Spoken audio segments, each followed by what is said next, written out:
भर के बोला के घर में घुसल बड़ तारा लज लागत इचको तारा पर कितना विश्वास करते हैं हमनी तो सो दिना बचपन पूछल ना रे भाभी तू कोनो लड़का से पुरान में बोलत रहो तो तू ही ना कह दो कि हां हम बताई त हम बताई ये कह तड़ू झूठ सच के हम पछरंग ला दो अपने नियन सब के जान तड़ू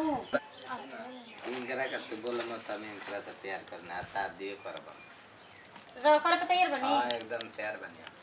बोला से का फायदा बा हमनी के दोनों आदमी राजी बन जान शादी करो। हां तो जब राजी बन जे तब बची शादी करके लिया जाइए अपना घर रखम तो ठीक है टेंशन तो हमनी के दूर हो कराई शादी बोली कब का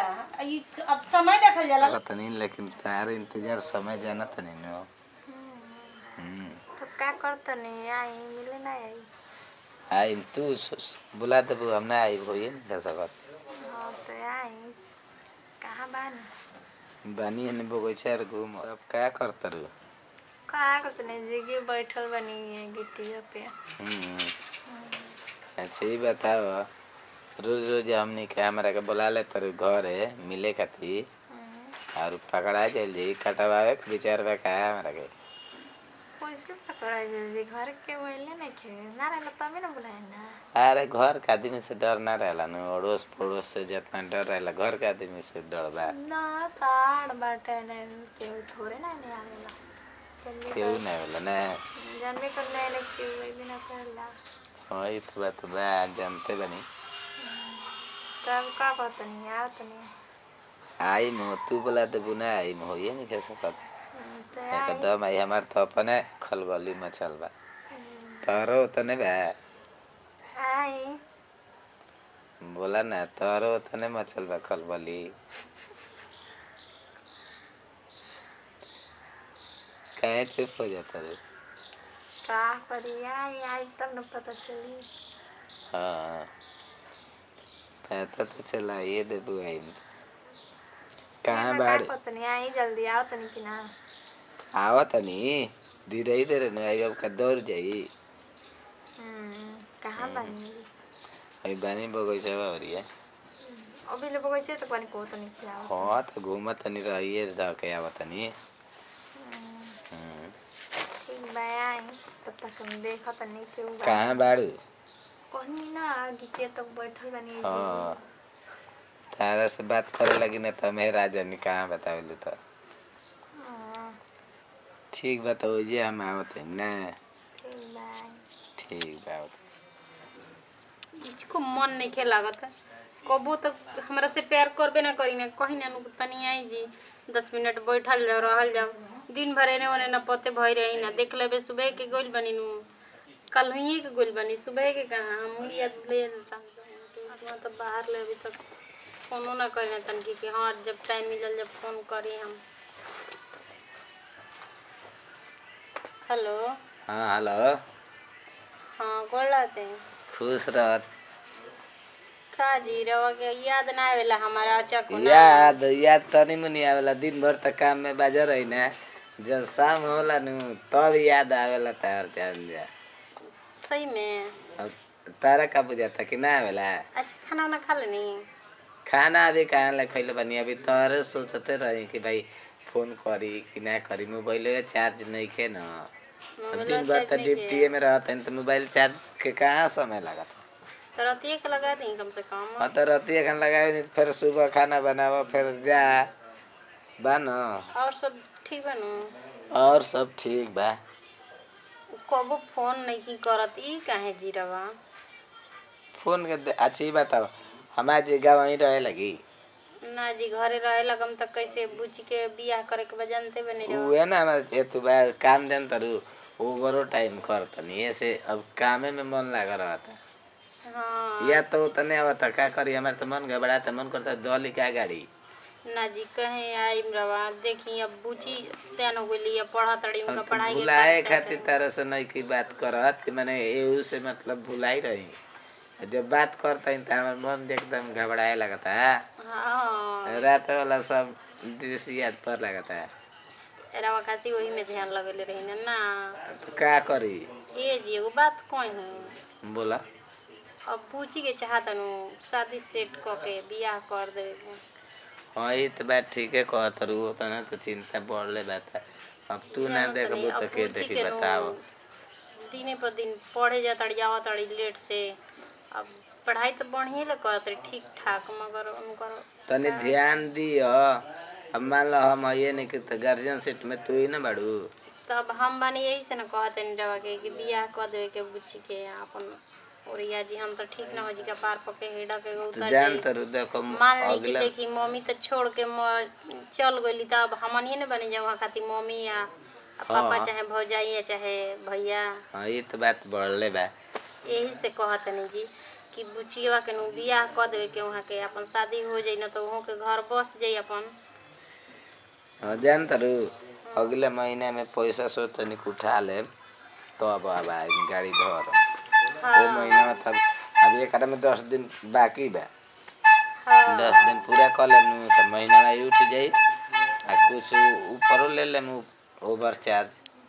हाँ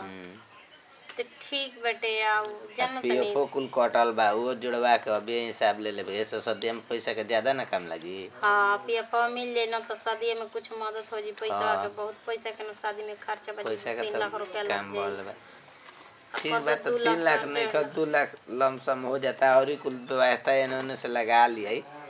अब मान लो कि सब घर ही से ना तनी होला। अपन ख्याल रखल कली ना खाना ध्यान खाते करो। ना कुछ बुझाता कि रवा एकदम। वही तो बात बा लेकिन फिर भी हमारा चिंता तनी ज्यादा बानू। हाँ चिंता रवा क्या कर बनी अब सब कुछ हमारा पर छोड़ दी चिंता मत करें। ठीक बा तारे लेके हमारा का परिवार मिलल बा तो हम खुश रहत। चलिए ठीक बा तब रखी ना। ठीक बा रख। ठीक है ठीक है कहता नहीं हो के पीएफओ कटल बा जौन मिल जाई तब अपन सब पैसा उठा लेम तब बुच्ची के बियाह कर दिए जौन तक क्या करी पनी हो जी नहीं तो भुला दी मुझे गेट उठ करके काहे सुखाई लेता है तार मुंह सुखाई लेता है। का करे रे तना थुए बाकी सुन एगो चीज खाइल कर ना तो ऊ मार मारा मुंह मैं सीख जबू तन ध्यान दे शरीर पे एमे जान बा इधर लोग कता बा कतनी पतर पतर बा ए मुंह सुखा गेल बा तो का करी पातर पातर बात अब जितना पेटे भर न के खाई कि हां तो तब काहे ऐसे हो जाता है बताओ ना पेट तनी कतनी खाता रे खाए के नहीं जुड़ते से ऐसा नहीं हनी तब कहाँ से अब मोटा जाए जुड़ते के से देखो हम तेरा के चाहनु तो मोटा जी तब का चल के नहीं घूमे चल जा बढ़िया से खाई पी खुश रह एकदम मुंह लटकावल ना जला दास मत रह कौन चीज के याद करत रही बताओ कौन चीज के तारा चिंता बा कुछ के चिंता नहीं के पनी को मिले के काम नहीं चले के नहीं के कहाँ घूमे चले के तू जहाँ को दे अब रोवा बताए रोवा पता हम नहीं तो जहाँ को बता चलो जे पटना घूमे चलो जा शॉर्टकट में ये ना